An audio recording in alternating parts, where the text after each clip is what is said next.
दोस्तों नमस्कार।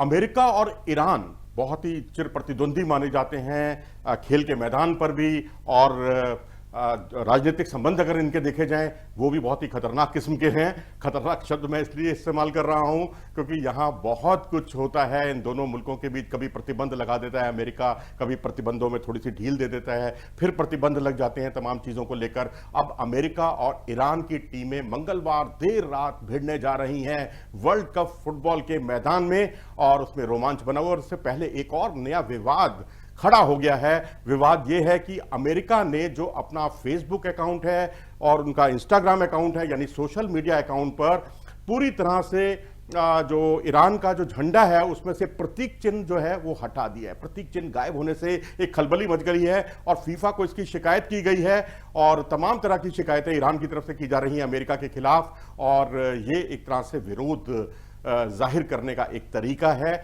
जो अमेरिका की तरफ से देखने को मिला है।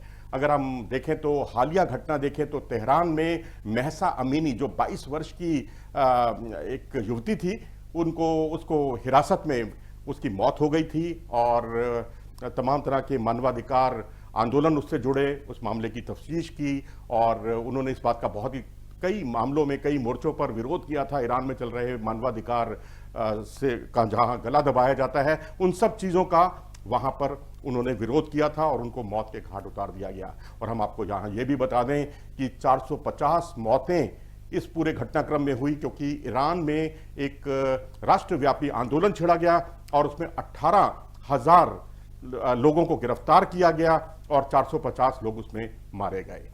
हम आपको थोड़ा सा पीछे ले जाना चाहेंगे। 2 साल पहले जो ईरान की एक मस्जिद है ई कुम, वहां पर लाल झंडा फहराया गया था। लाल झंडा फहराने का मतलब यह होता है ऐलाने जंग, अमेरिका के खिलाफ ऐलाने जंग का जो है ऐलान कर देना। ऐलाने जंग के लिए वो तैयार थे ईरान के लोग, और उसको लेकर बहुत बड़ा बवाल मचा अमेरिका में भी। और यूएस हमले में हम आपको यह भी याद दिला दें कि ईरान के जो मेजर जनरल कासिम सुलेमानी, उनको मौत के घाट उतार दिया गया था। और ये आयतुल्ला खुमानी के बाद दूसरी बड़ी घटना थी इस तरह की मौत के घाट उतारने की, किसी ईरान के बड़े नेता को मौत के घाट उतारने की। तो इस तरह से दोनों के बीच कड़वाहट बढ़ती चली गई, और अब भारत का जो नजरिया था वो बड़ी विचित्र स्थिति हो गई क्योंकि भारत अमेरिका से भी संबंध बना के रखना चाहता था, और भारत जो है चीन के बाद ईरान से सबसे ज्यादा तेल खरीदता था, जिस पर अमेरिका ने भी आपत्ति जाहिर की थी। तो खैर ये सब चलता है राजनीतिक मोर्चों पर।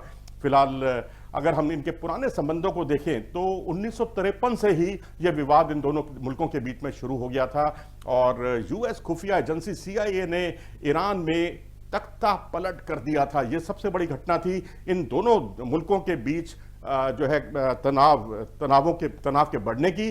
और 1979 में यानी 1979 में आयतुल्ला खुमानी की अगुवाई में एक क्रांति ने जन्म लिया था अमेरिका के खिलाफ, और फिर उसके बाद 1979 से लेकर 1981 तक यानी इन 3 वर्षों में जो है तेहरान में यूएस दूतावास को जो है अपने कब्जे में कर लिया तेहरान ने। और इतना ही नहीं, वहां पर काफी संख्या में यानी करीब 152 अमेरिकी नागरिक जो हैं उनको 444 दिन तक बंधक बनाकर रखा था अमेरिका के नागरिकों को तेहरान ने।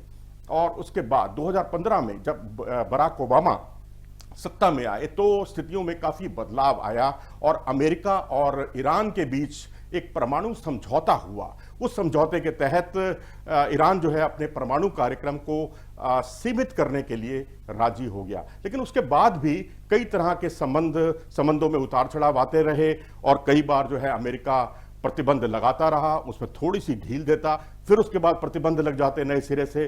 तो इस तरह से ये दौर चल रहा है, और ऐसे ही दौर में अमेरिका और ईरान का मुकाबला राजनीतिक दृष्टि से जहां बहुत महत्वपूर्ण है, वहीं खेल के मैदान पर भी कोई किसी तरह की से हार बर्दाश्त नहीं करना चाहेगा।